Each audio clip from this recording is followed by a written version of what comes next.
paham, yaitu belum sampai. Karena kemanusiaannya yang merasa bermakrifat pasti akan bertemu dengan hari pembalasan. Karena jika manusianya yang masih merasa memahami paparan-paparan di YouTube ini, paparan apa saja, bila manusianya yang masih menjadi Tuhan, yang masih merasa paham dengan paparan-paparan ini, selamanya akan disiksa oleh Allah. Jadi pada intinya manusia hanya berguru kepada buku atau YouTube tanpa ada gurunya, sehingga hawa nafsunya yang menjadi gurunya, sehingga hawa nafsunya menyesatkan kepahamannya, hingga manusianya gemar berdebat tentang ketuhanan. Coba saksikan di grup-grup WA, di grup-grup Facebook. Bila manusia masih suka berdebatan tentang ilmu ketuhanan, berarti yang paham masih manusianya. Dikira manusianya bisa bermakrifat kepada Allah, maka tunggulah baiatan akbar di saat hari pembalasan yang tiba-tiba datangnya. Dengan mata terbelalak, ketakutan demi ketakutan, apa ini? Apa ini? Maka manusia akan menyadarinya. Maka dari itu orang-orang kufur memohon kepada Allah, dengan jalan apa ya Allah kami agar bisa kembali ke jalan-Mu, ke jalan fisabilillah.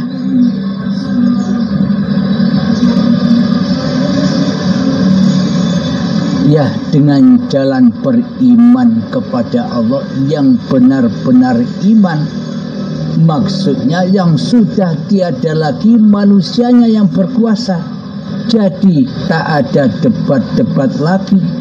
Tandanya kalau masih ada debat-debat di hati manusia, itu masih manusianya yang merasa makrifat.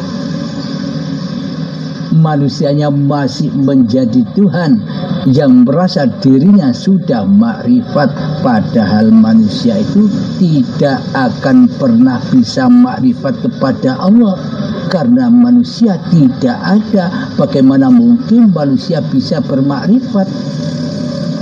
Jadi makrifatnya manusia itu hanya kembali kepada makrifat hakikat sejati diri manusianya yang mati, yang tak ada, yang gaib. Setelah itu yang makrifat ya Allah sendiri. Makrifatullah, bukan makrifatun nas. Makrifatun nasnya hanya kepada manusianya yang adam, yang tak ada, yang tak hidup, yang tak wujud, yang tak bisa kuasa apapun.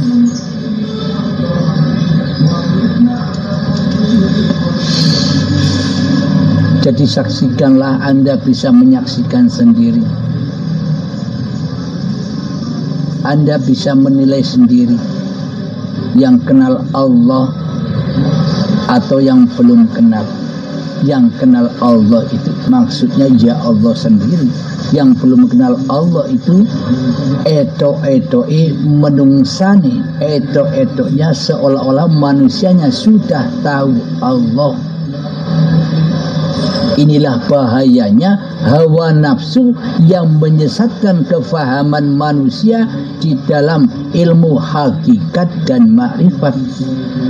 Coba perhatikan di luar sana. Kan mayoritas kepahaman manusia, manusianya lah yang dituduh bisa bermakrifat kepada Allah. Iya enggak?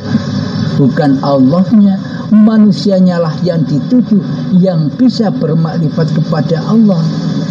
Oh, manusia itu bermakrifat, oh orang itu wali, oh orang itu makrifat. Semuanya tuduhannya kepada makhluknya yang bermakrifat.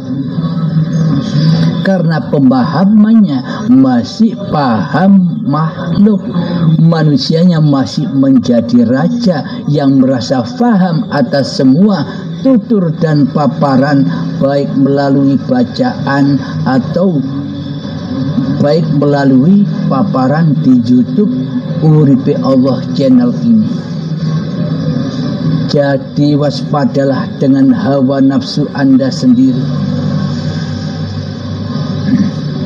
Mari kita lanjutkan. Jadi kelanjutannya, kematian manusia yang kedua adalah ketika manusianya jadi raja, dirajanya hati, yakni hawa nafsu lah yang lebih wujud, yang lebih hidup, yang lebih nyata daripada Allah sebagai penciptanya. Inilah kematian yang kedua. Untuk menuju kehidupan yang kedua bagaimana? Ya, menunggu detik-detik syakaratul maut, yang mana baiatan akbar oleh Allah sendiri, dicopot kehidupannya, dikembalikan dengan paksa dan siksa hidup itu kepada Allah, sehingga manusianya tersiksa sekali. Dengan paksa manusia itu disuruh mengembalikan hidup badan apa-apa yang dicintainya di hatinya, sehingga manusia itu mencapai puncak-puncaknya azab dari Allah.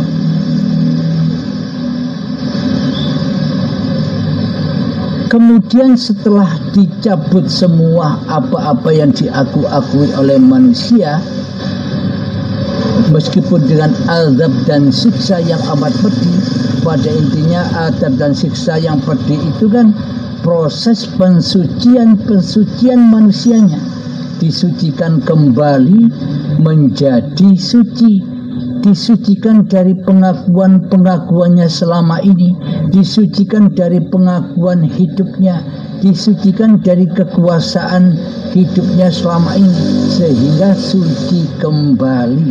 Ketika mayat sudah mati,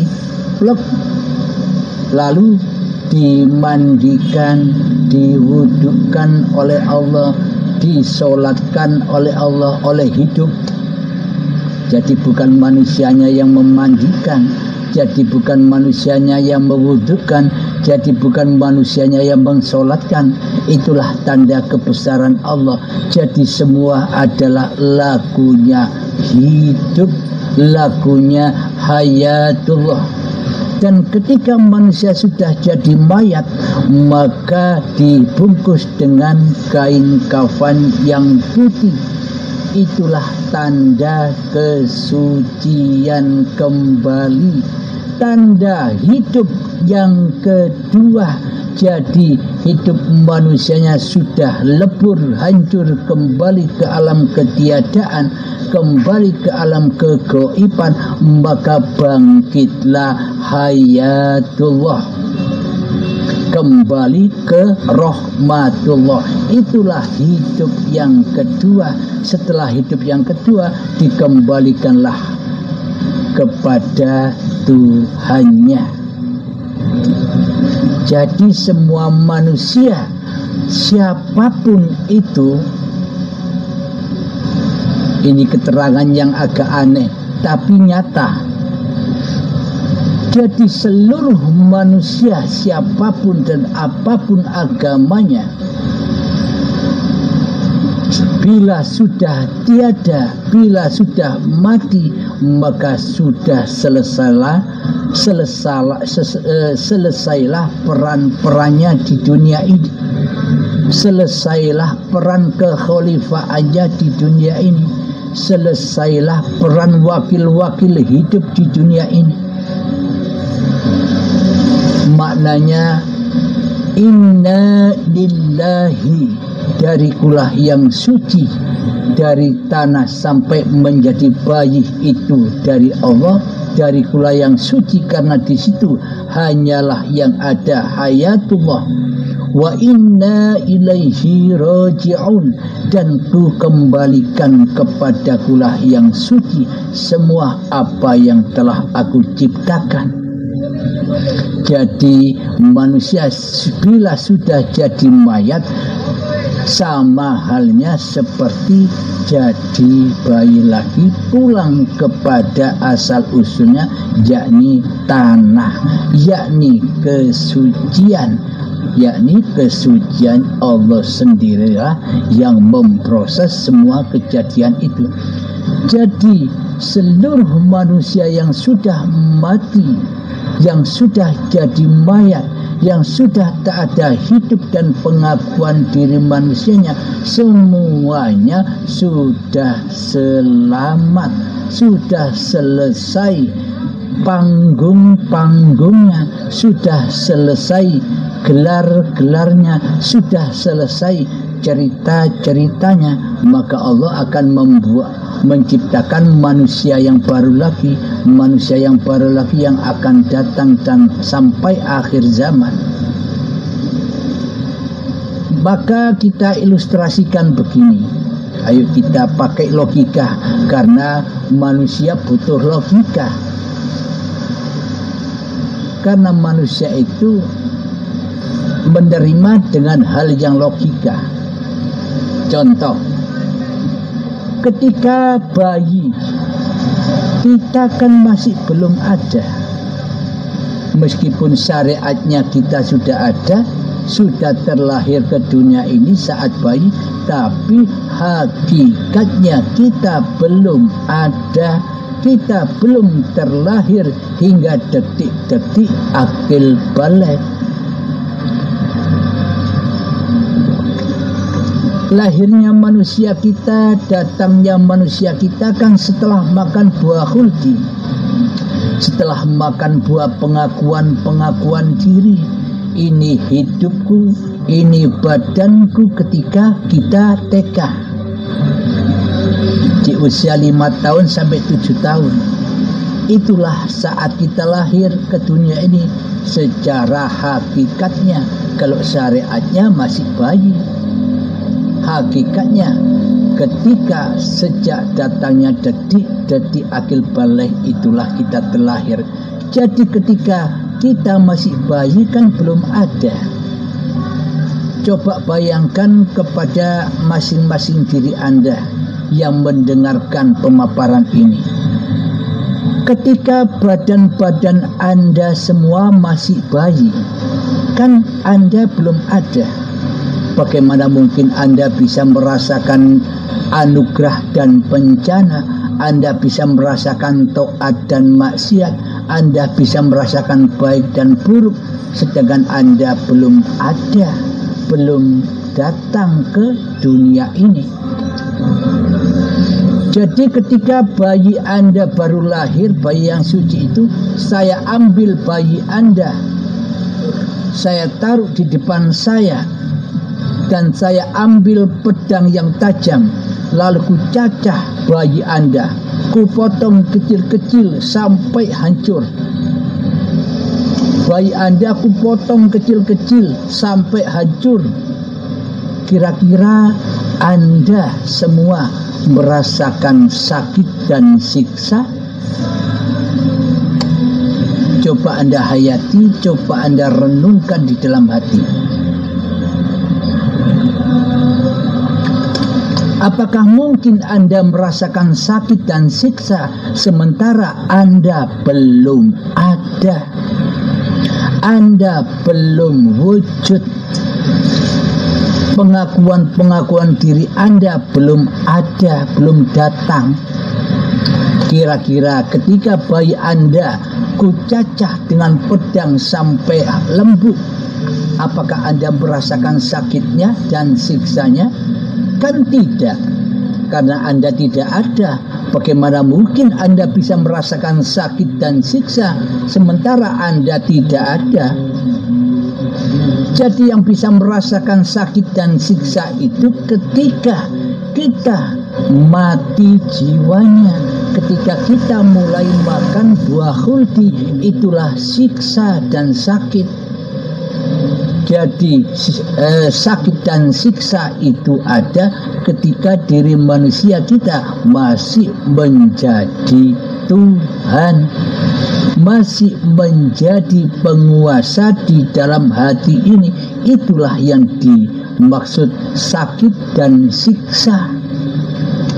Itulah siksa kubur dan itulah hakikat anar, neraka jahanam di sisi Allah yang berbahan bakarkan badan-badan manusia dan hati yang keras melebihi kerasnya batu. Nyata bukan? Jadi ketika Anda masih bayi kucacah dengan pedang badan-badan bayi Anda, kan Anda tidak merasakan sakit, tidak merasakan siksa, karena Anda belum bisa mengaku-ngakui bahwa hidup ini hidup Anda. Anda belum bisa mengaku-ngakui bahwa badan ini badan Anda, karena Anda belum ada, masih goib. Tolong resapi ini, resapi sobat. Terus kita ketika Anda saat mati nanti badannya sudah ditinggal oleh hidup, sudah tiada pengakuan hidup ini hidupku, badan ini badanku hamba, sudah tiada suci bersih dari pengakuan manusianya. Ketika sudah jadi mayat, ketika mayat itu saya ambil, mayat Anda saya ambil, saya taruh di depan saya, ku cacah lagi, ku pedang lagi sampai kecil-kecil. Kira-kira Anda merasakan sakit apa tidak? Jika Anda masih merasakan sakit, berarti yang jadi Tuhan masih Anda, berarti Anda masih hidup, berarti Anda masih mengaku-ngakui bahwa hidup dan badan ini milik Anda, berarti Anda belum mati. Jika Anda sudah mati badannya, berarti kan sudah tak ada lagi pengakuan hidup dan badan ini. Apakah mayat-mayat itu bisa ngaku-ngaku, oh ini hidupku, oh ini badanku, jangan keras-keras. Itu kan bayangan manusia yang hidup. Itu kan angan-angan manusia yang masih merasa mengaku-ngakui bahwa hidup dan badan ini milik manusianya. Karena agama dan bertuhannya masih angan-angan, semuanya diangan-angankan. Jadi ketika mayat sudah mati, meskipun dicacah dengan pedang, dilembutkan daging-dagingnya, kan tidak ada rasa sakitnya, karena manusianya sudah tidak ada lagi, sudah kembali ke asalnya, sudah kembali ke alam baka, alam goibnya, ke alam baka kelanggengannya. Apa kelanggengan manusia? Mati, tidak hidup, tidak wujud, tidak kuasa, tidak berkuasa, sakit. Jadi tidak ada sakit lagi bila manusianya, bila hidup sudah tak teraku-akui oleh manusianya. Nah, ketika jadi mayat saja, ketika saya potong-potong, itu kan tidak merasa sakit manusianya, karena manusianya sudah tidak ada, sudah kembali ke rahmatullah, sudah hidup, sudah kembali kepada esanya Allah. Coba renungkan, apakah mungkin di kuburan-kuburan yang seperti ini di dalamnya ada siksa kubur? Ketika mayat itu dipotong-potong kan tidak ada rasa sakitnya, karena sudah tak ada pengakuan manusianya, karena kehidupannya sudah kembali ke rahmatullah. Apalagi di dalam kuburan yang zahir ini, ya sudah tak ada lagi, tak ada siksa lagi. Adanya siksa karena manusianya di dalam hatinya belum bertuhan. Contohnya begini, ketika kita diproses dari Allah, ketika saat dari tanah sampai menjadi bayi, apakah kita bisa merasakan proses-proses kejadian itu? Apakah kita bisa merasakan kenikmatan atau kesengsaraan di dalamnya? Kan kita tidak tahu. Tahunya kita ketika datang detik-detik akil balik. Ketika kita ngaku-ngaku bahwa hidup ini hidup manusiaku, badan ini badan manusiaku, mulai saat itulah siksa itu ada. Jadi ilustrasinya, ketika mayat sudah ditanam di tanah, proses menjadi tanah lagi, ya kan tidak ada rasanya lagi. Seperti halnya kita diproses dari tanah sampai menjadi bayi. Karena kita sudah di alam kegoiban, sudah di alam ketiadaan, yang ada hanya hayatullah. Itulah kenyataannya.